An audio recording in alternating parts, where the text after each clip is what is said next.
নমস্কাৰ বন্ধু বান্ধৱীসকল stock guide in আছামিছলৈ আপোনালোকক সকলোলৈ মই স্বাগতম জনাইছোঁ। আহক আজি আমি ষ্টক মাৰ্কেট মানে কি, ইয়াত কি হয়, কেনেকৈ ট্ৰেড কৰে, কেনেকৈ ইনভেষ্ট কৰে, আপুনি কিমান টকা উপাৰ্জন কৰিব পাৰে তাৰ বিষয়ে অলপ জানো। ষ্টক মাৰ্কেট মানে কি?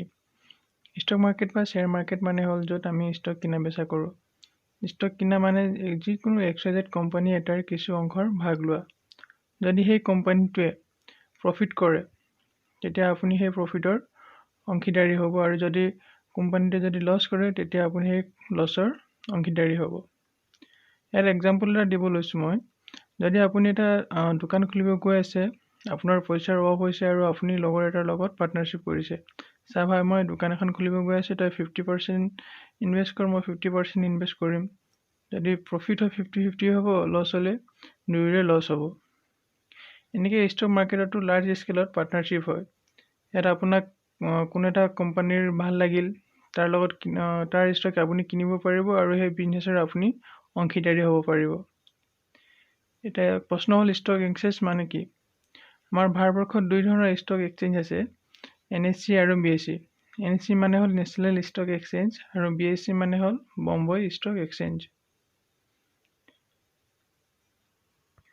NSE আৰু BSEতে কোম্পানীৰ অনাৰসকলে ষ্টক লিষ্টিং কৰায়। ষ্টক ফাৰ্ষ্ট টাইম লিষ্টিং কৰাটোক আমি IPO বুলি কোৱা হয়। IPO মানে হ'ল ইনিচিয়েল পাব্লিক অফাৰিং। এই ফাৰ্ষ্ট ষ্টেজত কোম্পানীৰ মেনেজমেণ্টে ষ্টকটোৰ প্ৰাইচ ডিচাইড কৰে আৰু ছেকেণ্ডেৰী মাৰ্কেটত পাব্লিকে ডিচাইড কৰে ষ্টকটোৰ ভেলু কিমান হয়। আপোনালোকক কথা এটা মই জনাব বিচাৰোঁ যে মেজৰিটি অফ ষ্টক হোল্ডিং কোম্পানীৰ মালিক বা মেনেজমেণ্টৰ লগত থাকে, যাতে তেওঁলোকে কোম্পানীৰ ওপৰত ডিচিশ্যন ল'ব পাৰে। সাধাৰণতে 50%তকৈ বেছি হোল্ডিং হ'লে কোম্পানীটো বা কোম্পানীৰ মেনেজমেণ্ট বা অনাৰৰ হাতত ডিচিশ্যন মেকিং পাৱাৰ থাকে।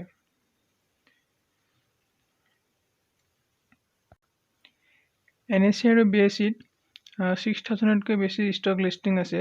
চ' ইমানখিনি ষ্টকৰ বিষয়ে ডেইলি বেচিছত জনাটো সম্ভৱ নহয়। সেইকাৰণে চেনচেক্স আৰু নিফটি দুটা ইণ্ডেক্স বনোৱা হৈছে। চেনচেক্স আৰু নিফটি মানে কি? চেনচেক্স মানে হ'ল ইণ্ডিয়াৰ টপ 30টা কোম্পানীৰ, যেনে ৰিলায়েন্স, TCS, উইপ্ৰো, SNPN আদি 30টা কোম্পানীক লগাই এটা ইণ্ডেক্স বনোৱা হৈছে, যাতে এই ইণ্ডেক্স এটা চালে অভাৰঅল মাৰ্কেটত কি হৈছে জানিব পাৰি। ঠিক তেনেদৰে নিফটিত 50টা টপ কোম্পানীক লগাই এটা ইণ্ডেক্স বনোৱা হৈছে, যাতে অভাৰঅল মাৰ্কেটৰ চেণ্টিমেণ্ট বা মাৰ্কেটত কিমান ডিমাণ্ড আছে, কিমান ছাপ্লাই আছে, আমি সেইখিনি কথা জানিব পাৰিম।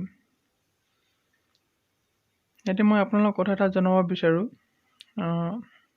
আমাৰ ষ্টক মাৰ্কেটটো SEBIয়ে ৰেগুলেট কৰে। SEBI মানে হ'ল security and exchange board of India. SEBIৰ বহুত কঠোৰ নিয়ম নীতি আছে। এতিয়া আপোনালোকৰ প্ৰশ্ন হ'ল, আপুনি কেনেকৈ ষ্টক কিনিব? ষ্টক কিনিব হ'লে আপুনি ডিমাৰ্ট একাউণ্ট খুলিব লাগিব। এই একাউণ্টটো খুলিবলৈ আজিকালি অতি সহজ। আপুনি ঘৰতে বহি ডিমাৰ্ট একাউণ্ট খুলিব পাৰিব। জিৰোধা, আবিষ্টক, গ্ৰ' আদি বিভিন্ন ধৰণৰ ষ্টক ব্ৰকিং আছে আজিকালি। চ' সিহঁতৰ লগত আপুনি ডিজিটেল ঘৰতে বহি ডিমাৰ্ট একাউণ্ট অ'পেন কৰিব পাৰিব। চ' বন্ধুসকল, আজিৰ ভিডিঅ'টো ইমানতে সামৰণি মাৰিছোঁ। নেক্সট ভিডিঅ'টো আপুনি কেনেকৈ ষ্টক কিনিব এই বিষয়ে মই আপোনালোকক সবিশেষ ক'ম।